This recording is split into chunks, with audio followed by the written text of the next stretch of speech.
Shalom Bapak Ibu Saudara yang dikasihi Tuhan, apa kabar hari ini? Biarlah kiranya kasih setia Tuhan, damai sejahtera Tuhan boleh senantiasa menuntun langkah kita. Apapun persoalan Bapak Ibu Saudara hari ini, mari kita boleh menghampiri Tuhan sekali lagi. Kita memberikan waktu kita untuk kita boleh mendengarkan kebenaran firman Tuhan. Jauh daripada sempurna, tapi saya berharap apa yang saya sampaikan boleh jadi berkat buat Bapak Ibu Saudara sekalian. Mari kita mengawali renungan singkat pada saat ini dengan terlebih dahulu berdoa di hadapan Tuhan. Mari kita berdoa. Bapa, terima kasih untuk kebaikan Tuhan. Terima kasih untuk jam ini. Kiranya kami boleh menyempatkan diri mendengar sedikit kebenaran firman yang akan menuntun kami dalam hari-hari yang kami jalani. Bapa, kiranya tetap teguhkan kami supaya perjalanan hidup kami tetap ada dalam penyertaan Tuhan sendiri. Dalam nama Tuhan Yesus kami berdoa. Amin. Bapak Ibu Saudara yang dikasihi Tuhan, saya ingin mengajak kita sekalian membuka Alkitab di dalam Keluaran pasal yang ke-13, ayatnya yang ke-21 itu berkata demikian. Tuhan berjalan di depan mereka pada siang hari dalam tiang awan dan untuk menuntun mereka di jalan, dan pada waktu malam dalam tiang api untuk menerangi mereka sehingga mereka dapat berjalan siang dan malam. Bapak Ibu Saudara, ayat ini adalah kisah yang sangat kita kenal. Di dalam Keluaran 13 kalau kita baca dalam pasal 17 ayat 17 sampai ayatnya yang ke-22, ini adalah bicara tentang penyertaan Tuhan menuntun bangsa ini atau bangsa Israel keluar dari tanah Mesir. Yang menarik adalah bahwa perjalanan itu disertai dengan banyak mukjizat, disertai dengan banyak hal-hal spektakuler yang tidak terjadi sebelumnya. Dan Bapak Ibu Saudara yang dikasihi Tuhan, anehnya lagi juga dalam seluruh perjalanan yang menakjubkan itu, tapi kita tetap mendapati bukan kalau bangsa ini juga tetap saja kadang-kadang masih tidak mempercayai Tuhan yang menuntun mereka keluar.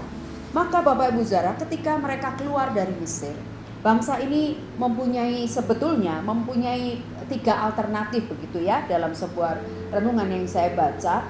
Yang pertama adalah dalam melanjutkan perjalanan menuju tanah Kanaan. Yang pertama adalah melalui jalan utara atau jalan melalui tanah Filistin, jaraknya hanya 300 km ke Kanaan.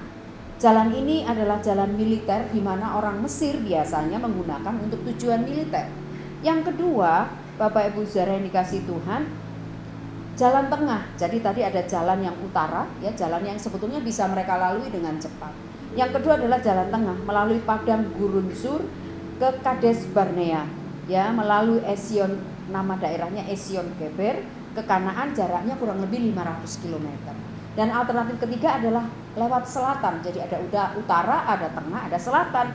Dan kalau lewat selatan itu memang berputar agak lebih jauh melalui padang gurun, melewati laut Kolsom dan menuju ke Gunung Sinai. Jaraknya ke Kanaan itu 750 km. Dari 3 jarak yang sebetulnya dengan mudah mereka bisa tempuh dengan ukuran waktu yang tidak akan terlalu lama, ya paling tidak membutuhkan waktu dalam hitungan bulan. Tapi kenapa Tuhan izinkan mereka hari itu berputar-putar selama hampir 40 tahun dan sebetulnya ada jalan alternatif yang mudah.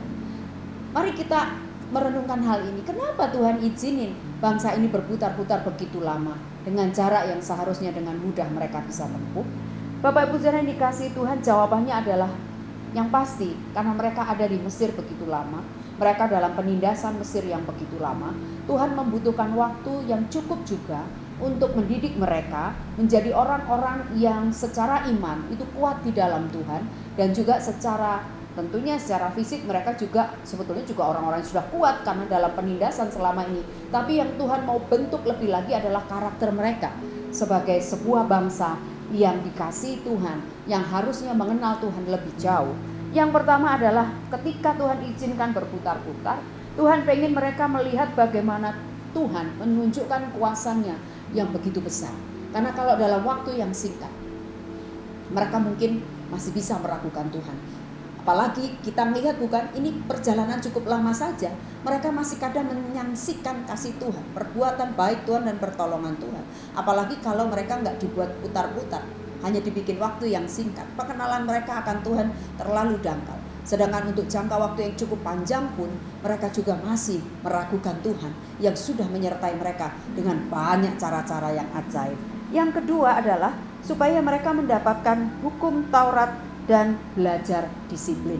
Sekali lagi, Tuhan menggembleng mereka, Tuhan mendisiplin mereka begitu rupa supaya mereka tampil menjadi anak-anak Tuhan yang dicintai Tuhan, dikasih Tuhan, dipilih sebagai sebuah bangsa pilihannya Tuhan, adalah bangsa yang qualified secara iman tentunya, secara rohani dan secara karakter. Maka mereka diberikan hukum Taurat sebagai landasan dan kemudian mereka didisiplin melalui setiap hukum yang diberikan waktu itu. Dan yang ketiga adalah melatih integritas dan kesabaran mereka supaya mereka nggak cari jalan pintas, dengan mudah cari jalan pintas. Jadi mereka diajar sabar dan diajar untuk memiliki integritas. Karena bangsa ini udah terlalu lama dalam penjajahan atau dalam kekangan Mesir, maka ketika bebas mereka pengen berbuat sesuatu semau mereka.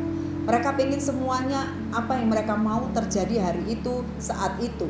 Dan sekali lagi Tuhan mau melatih mereka bersabar. Bersabar menanti janji Tuhan, bersabar ketika meminta sesuatu kepada Tuhan, dan juga integritas mereka sebagai bangsa pilihan Tuhan. Dan yang keempat adalah belajar dari providensia Allah, supaya belajar sesuatu melalui pengalaman. Jadi kehadiran Tuhan menjadi sebuah pengalaman yang sangat memberkati mereka, yang kelak akan bisa diceritakan terus kepada anak cucu mereka, bahwa Allah yang sudah memanggil mereka adalah Allah yang selalu hadir, yang selalu menaungi mereka, melindungi mereka, dan memberikan banyak mujizat pertolongan ketika mereka sedang dalam kesulitan. Dan yang kelima adalah mereka memang disiapkan Tuhan sejauh itu dan selama itu adalah untuk berperang sebelum menghadapi musuh yang kuat, tentunya ketika mereka masuk Kanaan. Jadi bukan tanpa alasan begitu lama Tuhan mengajak mereka berputar-putar, karena ada maksud dan tujuan Tuhan melatih mereka begitu rupa, secara fisik, secara rohani Tuhan siapkan, karakter juga Tuhan siapkan, supaya ketika masuk Kanaan semuanya paket ini, whole paket ini ya, keseluruhan paket ini menjadi paket yang utuh. Kesiapan mereka secara fisik dilatih untuk berperang, kesiapan rohani mereka juga sudah dilatih untuk bagaimana mereka tetap percaya penyertaan Tuhan, dan secara integritas, secara disiplin dan lain sebagainya sudah mereka dapatkan ketika mereka ada dalam perjalanan yang cukup lama itu, 40 tahun. Dan pada akhirnya Tuhan merasa mereka sudah cukup, maka Tuhan izinkan mereka masuk tanah Kanaan. Nah, Bapak Ibu Saudara yang dikasih Tuhan, belajar dari apa yang kita lihat hari ini atau yang saya sampaikan. Seringkali hidup kita seperti itu. Rasanya Tuhan buat putar-putar hidup kita. Rasanya Tuhan begitu lama memberikan apa yang sebetulnya menjadi tujuan kita yang selama ini kita minta. Saya nggak tahu hari ini, jam ini Bapak Ibu sedang merindukan apa. Dan rasanya Bapak Ibu Saudara dan saya rasanya dibawa Tuhan berputar begitu jauh, tidak segera sampai di tujuan. Mari kita merenungkan, mungkin ada sesuatu yang Tuhan juga ingin lakukan, melatih kita seperti Tuhan melatih bangsa Israel ketika mereka menuju tanah Kanaan. Hari ini mari kita tanya, termasuk saya, apa yang sedang Tuhan izinkan untuk saya alami dan Bapak Ibu Saudara alami ini. Maksud tujuan Tuhan yang pasti untuk kebaikan pada ujungnya. Tapi kalau Tuhan izinkan itu, rasanya sepertinya berputar-putar, pasti Tuhan sedang melatih kita, sedang mendidik kita untuk menjadi orang-orang yang pada akhirnya nanti tampil menjadi seperti orang-orang Israel yang hari itu dididik Tuhan luar biasa. Mari kita menerima segala didikan Tuhan. Memang tidak gampang, memang harus perlu perjuangan, butuh tangisan, butuh air mata, butuh pergumulan, butuh doa, dan rasanya kita hampir menyerah. Tapi percayalah, kalau Tuhan yang melatih kita, maka kita akan tampil menjadi orang yang siap, paket yang siap dari segala sisi.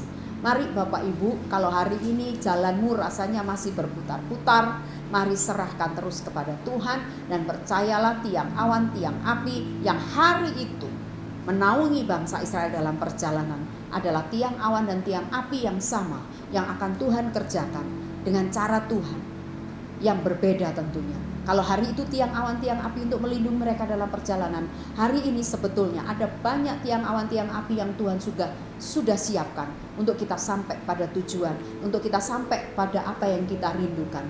Tapi kalau Tuhan belum beri hari ini, mari kita lihat ada maksud Tuhan untuk melatih dan mendidik kita lebih lagi, memiliki kekuatan secara iman, memiliki kekuatan secara roh, disiplin dan lain sebagainya. Tuhan sedang latih kita. Maka jangan abaikan pelatihan yang Tuhan beri dan tetap semangat, tetap jalan ke depan, tetap melihat bahwa tiang awan tiang api menyertai perjalananmu dan menyertai perjalananku. Kiranya Tuhan memberkati Bapak Ibu Saudara sekalian. Mari kita mengakhiri renungan singkat ini dalam doa. Mari kita berdoa. Terima kasih Tuhan, kalau Engkau sudah izinkan kami mengenal perjalanan bangsa Israel.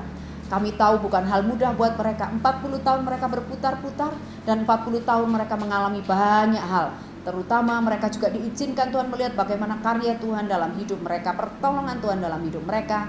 Tapi kalau mereka hari itu boleh Tuhan izinkan melalui segala sesuatunya, karena Tuhan bermaksud melatih dan mendidik mereka supaya kuat secara fisik, kuat secara roh, dan juga bertahan dalam iman, sehingga ketika mereka masuk dalam peperangan sesungguhnya mereka boleh menang karena mereka sudah siap terlebih dahulu. Kiranya apa yang boleh terjadi pada Israel waktu itu dalam Tuhan menyiapkan mereka juga terjadi pada setiap kami, supaya setiap kami juga, kalau hari ini kami merasa hidup kami rasanya berputar-putar, kami tidak segera sampai pada tujuan. Ampuni jika kami masih melukai Tuhan, dan biarlah kami dengan hati yang penuh dengan kepasrahan di hadapan Tuhan.